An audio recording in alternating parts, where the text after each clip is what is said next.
Turks, Kensington Island Turks. Yeah, yeah. You know, all in Buffalo, New York. you know, Home of Rick James. Pythons was all up in Downtown. Jefferson Projects. Downtown. Yeah, Jefferson Projects. Pythons. Yeah. There was Cold Spring Python, yeah. There was the Lamp City Pythons. There were the Lackawanna Pythons. I didn't know they had them out of Lackawanna. Pythons in New York City. Is that right? Yeah. That's where they originated from. When I went there, I seen pythons on the wall. Is that right? That's right. No, but that's where they originated in New York City. Yeah, pythons. Yep. Because They used to call them royal pythons though then. Oh, okay. That was in the mid '60s, early '60s. Yeah. Cause I started, I think I was about maybe 15. You know, and I was living in the Perry Projects. Okay. And then I moved out of the Perry Projects to Cold Spring. Right. And so, you know, I was still going downtown. Yeah. You know, hanging with them, going fighting with them, because I was a little boy. Yeah. You know, but I would be the one that'll swing on somebody first. You know, it wasn't all about the guns then. Yeah. Now, I know you was good for that. I seen you swing. I remember some of them parties, man. Yeah, you had a reputation then. Yeah. I didn't. But the thing about it, you survived. Because a lot of cats, man, didn't make it. You remember Barry used to be the Pythons? You was hanging around Robert Jackson and Edwin Jackson. Them. He got killed at the Blue Note. Right on Jefferson, right? Yeah. Blue Note. And then somebody stabbed him. His insides was coming out. Yep. His intestines. And then they mutilated him at the funeral home. He was in Meadows Funeral Home. I didn't know that. And went into Meadows Funeral Home and mutilated him. Is that right? That was Mitchell's father. Mitchell, the guitar player, that was Meadows' brother. Wow. I didn't know that, man. Yep. Yep, they did that. Wow. Yep. And they do that down in L.A., man, now. Yeah, I know. They go in a funeral home, man. That person already dead, man. And they gonna go there and start trying to cut people's heads off and stuff. I said, man, how cool can you get? Oh, boy. Yeah, they already did. And they want to get in and start mutilating somebody, man, cutting them to pieces. Yep. I said, man. They did that back there in the 70s. Wow, that's the first time I heard that. Yeah. Yep. And just like that boy that got killed at the steakhouse on Fillmore. See, I was supposed to be at that meeting. But that's when Rome, who was a West Side Mad Dog, he had the meeting with our juniors. With the Pythons? So it was a Mad Dogs teamed up with the Pythons? It was yeah. Mad Dogs was Fruit Belt, right? Kevin Dell. Kevin Dell, my cousin Donald. You know, because Donald was the one that shot the boy. Mad Dogs, that was Fruit Belt, right? That was fruit. They had the Fruit Belt Mad Dogs, and they had the West Side Mad Dogs. Okay. The West Side Mad Dogs was off of Lafayette, down in that area. Okay. Every time they seen do you remember my yellow Buick that I had?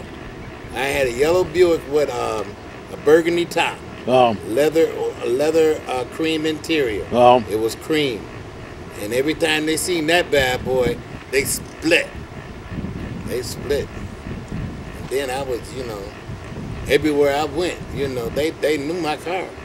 You know, then I fooled around and got the Thunderbird. Okay. When I got that 70 Thunderbird, then I was like, wait a minute. It's time for me to graduate. You know, forget about that gangbang. Right. You know, I'm not gonna be riding around with no guns in this car. Right. See, I still had that other car.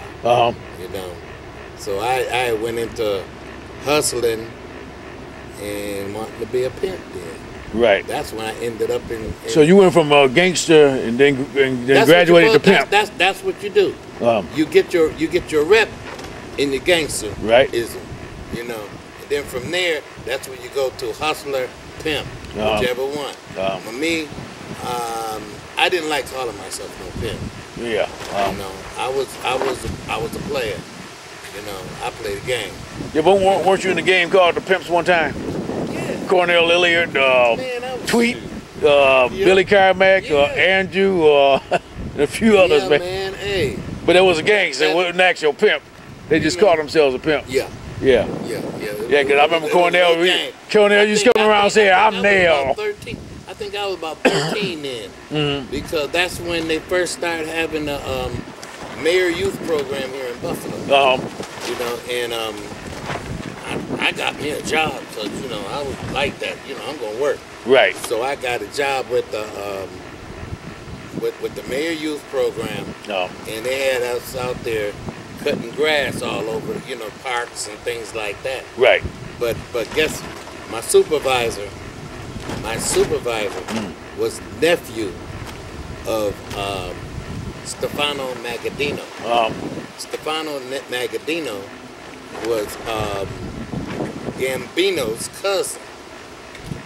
Them was mafiosa cats.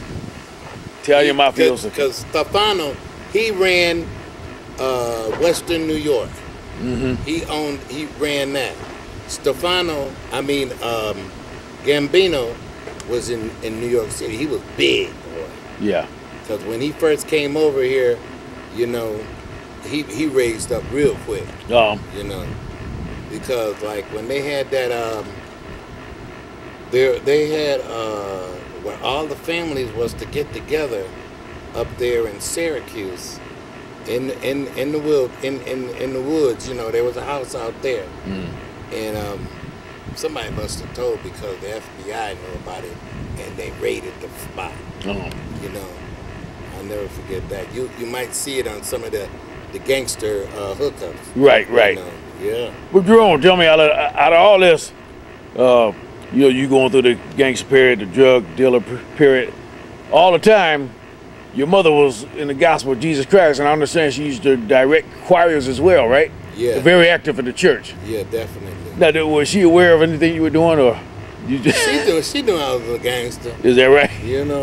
But it wasn't nothing she could do. I was hard headed back then. I was hard headed. Now, what church was your mother affiliated with? Like in 60, I think it was 68. Martin Luther King got killed. Right. Oh boy, we really terrorized Buffalo. We tore up Jefferson Avenue. Busting windows and taking clothes and stuff like that. Yep. So what church was your mother affiliated with? She was affiliated with Friendship Baptist Church. Okay, that's the church I grew up in. Oh, Friendship Baptist Church. Yeah. That's in where was it, Buffalo? What street? On Clinton Street. Clinton, okay. Yeah. And we talking about. That's what kept me from being. Going way out, wrong. Yeah. Yeah, because I used to go to church with my grandmother. Okay. And I never forget the first time that I felt the Holy Spirit. Okay, tell me about that. I was only about 10 years old, and we were in church, and the service was great. It was so great that my grandmother was crying, and I started feeling something heavy in my stomach. And I was so scared that I grabbed the bench between my legs and was holding it back. Didn't know that it was the Holy Spirit that was trying to come out in me. Okay. Now I know that's what it was. Now I'm asking the Lord to, hey, do me again. I want it again. Now, do you believe this is why you living today? Because of prayers of your grandmother and your mother? Oh yeah. That's the only reason you survived. And the love of the Lord. He wanted me to go through all this stuff. Leg amputation, finger amputation, toe amputation. Is that right? Blind in one eye. Wow. Kidney not working. And you still serving the Lord? Yes. Because most people would have gave up. I'm a testimony. Most people would have given up. For real? They would have thought, well, why the Lord allowed this happen? If this guy, why he allowed this happen? Why he allowed this happen? You hear that conversation so much. That's why the people down there in Texas love me so much. Because they. So you have a gift of faith. They seen me went from having both of my legs, to having my leg